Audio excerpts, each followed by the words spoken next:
Do you drink coffee every day without thinking about it? Do you believe it's just a cup and that's it?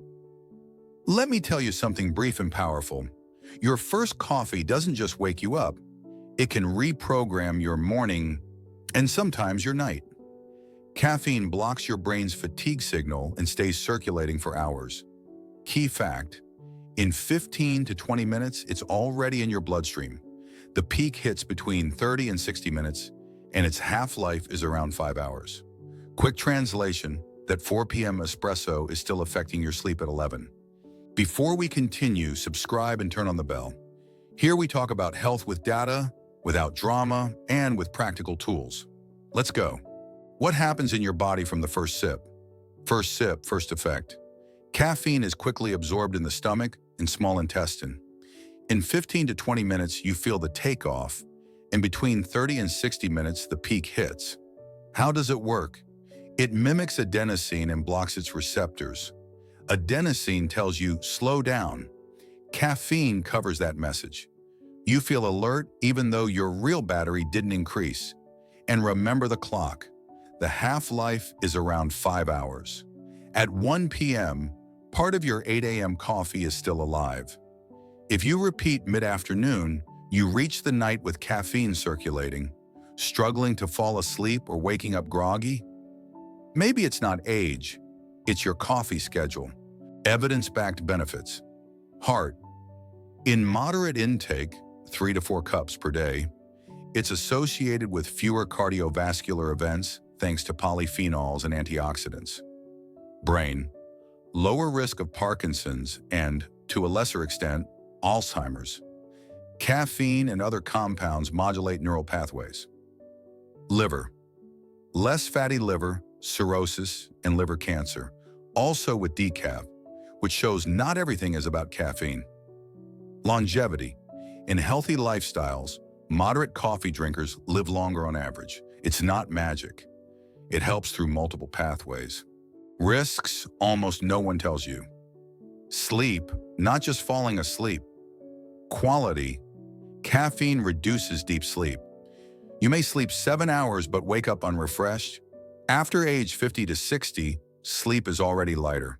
A late coffee worsens it without you realizing. Bones.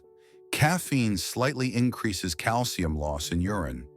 If you drink a lot of coffee and eat little calcium, it matters long-term, especially in postmenopausal women. Solution: ensure dietary calcium and, if your doctor recommends, supplement with vitamin D. Blood pressure. If you have hypertension, check your pressure after your cup. Some people see higher than expected spikes. No need to ban it automatically. Adjust dose and timing and talk to your doctor if the spikes repeat. Anxiety. Caffeine doesn't create anxiety from scratch, but it amplifies what's already there. Classic loop. You sleep poorly, rely on coffee. Coffee worsens sleep and restlessness. Tomorrow you need more. To break it, cut back and move the last cup earlier. Tolerance and withdrawal. With chronic use, you need more to feel the same. If you quit suddenly, you may get headaches, fatigue, and irritability for a few days. Better to taper gradually. Temperature. The issue isn't coffee, it's drinking it too hot. Above 65 degrees Celsius, 149 degrees Fahrenheit, can irritate the esophagus long-term. Simple rule: wait a couple of minutes. Warm hot, not boiling. When not to drink it or think twice. Reflux and gastritis. Coffee relaxes the valve between the esophagus and stomach and stimulates acid. Translation: more heartburn. Even decaf can bother some people. Try 2 weeks without coffee and see. Arrhythmias. For most people, it doesn't trigger arrhythmias, but if you already have them, it can be a spark. If you notice palpitations after drinking coffee, reduce or pause and consult. Common interactions. Levothyroxine. Coffee reduces its absorption. Take it on an empty stomach and wait 30 to 60 minutes before your coffee. Some antibiotics, like ciprofloxacin, prolong the effect of caffeine. More nervousness and insomnia. Lower your coffee dose during that treatment. If this is useful, support me with a like and tell me, how many cups do you drink and when is your last one? And if you haven't yet, subscribe for more clear guides. Your support helps this content reach more people. Practical guide to drink it better. Your caffeine budget. For a healthy adult, up to 400 milligrams per day is usually safe. A standard cup provides 80 to 100 milligrams, so 3 to 4 cups. If you're over 65, you metabolize it more slowly. Better 2 to 3. Best timing. First coffee 1 to 2 hours after waking when natural cortisol drops and you avoid extra jitters. Last coffee before 4 to 5 p.m. if you go to bed at 11. Your deep sleep will notice. Decaf, yes or no? Useful to keep the ritual in the afternoon without ruining sleep.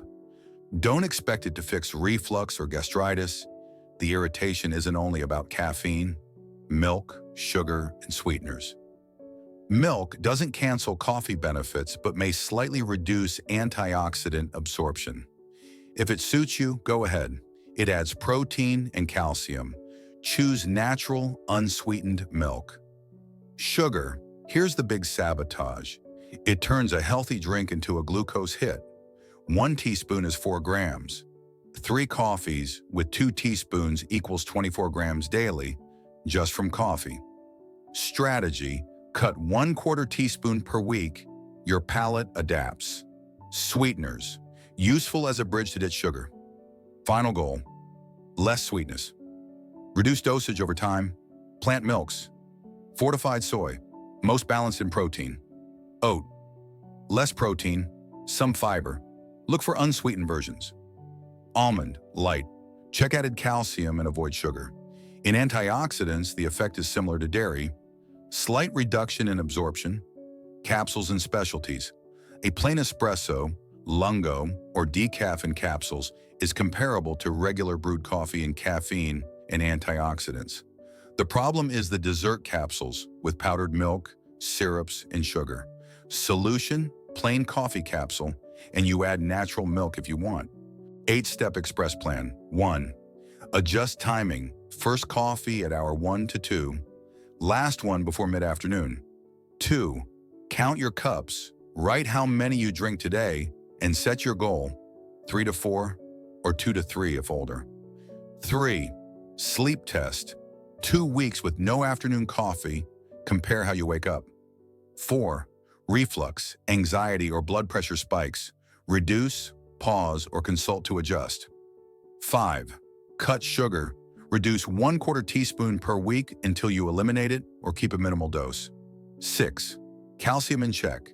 Natural dairy, small fish with bones, leafy greens. Consider supplements if appropriate. 7. Smart capsules. Avoid sugary capsule cappuccinos. Go with plain coffee plus your milk. 8. Strategic decaf. Use it in the afternoon if you want the ritual without harming sleep. Quick summary. Coffee can be an ally, heart, brain, liver, and possibly longevity. The problem isn't coffee, it's the dose, timing, and sugar. Adjust the amount, move the last cup earlier, and protect deep sleep.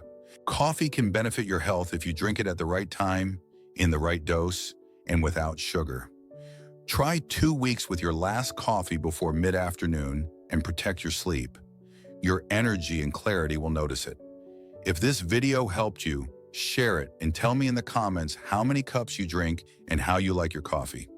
For more clear and actionable guides, subscribe now and activate the bell. See you in the next video.